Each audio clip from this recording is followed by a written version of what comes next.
Mám rád staré věci, tak se mi to líbilo, že to je starý, tak jsem si to koupil. Opravím a budu mít pěknou starou věc.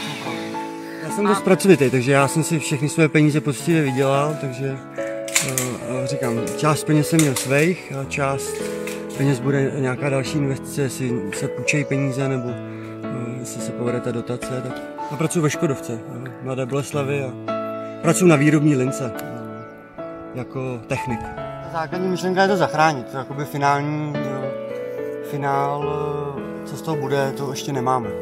V tuhle chvíli teprve projektant připravuje projekt.